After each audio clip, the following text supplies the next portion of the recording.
এই সুন্দর সাদা পরি গাউনটা তো এর আগে কাটিং ভিডিও আপনাদের সাথে শেয়ার করছি। তো আজকে থাকবে ফুল ভিডিওটা। তো সবাই মনোযোগ সহকারে দেখবেন। আর যদি ভিডিও ভালো লাগে তাহলে অবশ্যই একটা লাইক দিবেন। আর কমেন্ট করতে ইচ্ছে করলে অবশ্যই কমেন্টস করবেন। তো এই যে আমি কিন্তু ওই ভিডিওতে দেখিয়েছিলাম যে কুচির অংশটা আমি কিভাবে দিয়েছি, তো সেটাই। আর এই ভিডিওতে আমি তারপরের থেকে শুরু করলাম। তো কুচিটা দেওয়ার পরে আমি এখানে ইনারের কাপড়টা নিয়ে সেটাও আমি কুচি দিয়ে তারপরে নিচের অংশ আর উপরের অংশ দুটা একসাথে করে আমি দুইটাকেই সেলাই করে অ্যাডজাস্ট করে নিব। আমি কোমরের যে মাপ সেই মাপটা ফলো করে মূলত কুচিটা দিচ্ছি। তো কুচিটা প্রথমে দেওয়ার পর যদি একটু ছোট বড় হয়, পরবর্তীতে আবার একটু ছোট হলে বড়, বড় হলে ছোট, এভাবে করে অ্যাডজাস্ট করে নেবেন, তাহলে হয়ে যাবে।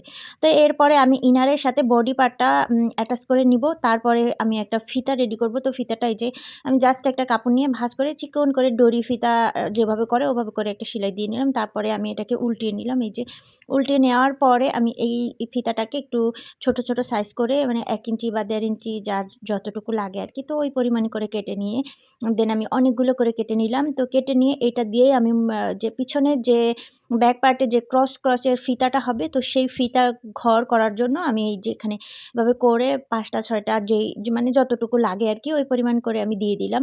এটা বেশি ঘনও দেওয়া যায়, আবার একটু পাতলা করে দেওয়া যায়। তো আমি মানে বেশি ঘনও দেইনি, মানে মিডিয়াম করে আরকি দিয়ে দিলাম।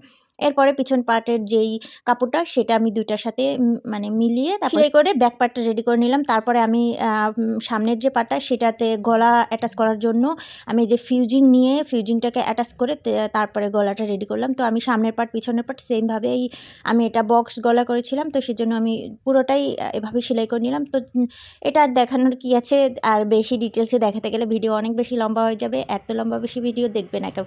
তো আমি যে কাঁধটা সেলাই দেওয়ার পর কাঁধটা কিন্তু ওভারলক করে নিছি, কারণ এই ধরনের কাপড়গুলো কিন্তু ওভারলক করে না রেডি করলে পরে একদম পুরো ড্রেস রেডি করার পরে যদি ওভারলক করি তাহলে সুতা বের হয়ে যাবে, আর সুতা বের হলে ওই জায়গা থেকে ড্রেসটা একদম পুরো নষ্ট হয়ে যাবে। তো সেই জন্য এই টাইপের কাপড় সেলাই করলে অবশ্যই ওভারলক থাকতে হয়, আর যখন যেখানে দরকার সেলাইয়ের মাঝে মাঝেই ওভারলকটা করে নিতে হয়। তো আমি উপরের পাটা রেডি করে তারপরে নিচের পাটের সাথে আমি অ্যাডজাস্ট করে নিয়ে পুরো গাউনটা রেডি করলাম। এরপর ক্রসের যেই ফিতাটা সেই ফিতাটা লাগবে। তো ওই জন্য আমি একটা কাপড় অনেক লম্বা করে আমি সেটা মানে জোড়া দিয়ে লম্বা করে তারপরে আমি এটা উল্টিয়ে নিলাম। আমি এই যে ফিতাটা কিভাবে উল্টালাম সেটা অবশ্যই আপনারা দেখছেন, আর যদি কেউ এটা না বুঝে থাকেন তাহলে কমেন্টস করবেন, দরকার হয় এরপরে কোনো ভিডিওতে আরও ভালো করে দেখিয়ে দিব।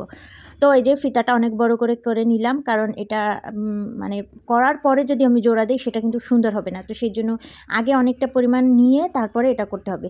তো এই যে এবার আমি ক্রসের যেই ডিজাইনটা, তো সেটার জন্য আমি দুই সাইড দিয়ে দিলাম, দিয়ে ক্রসের ডিজাইনটা আনলাম। তো এটা একদম ইজি, ভিডিও দেখলেই বোঝা যায়, এটা আহামরি কিছুই না।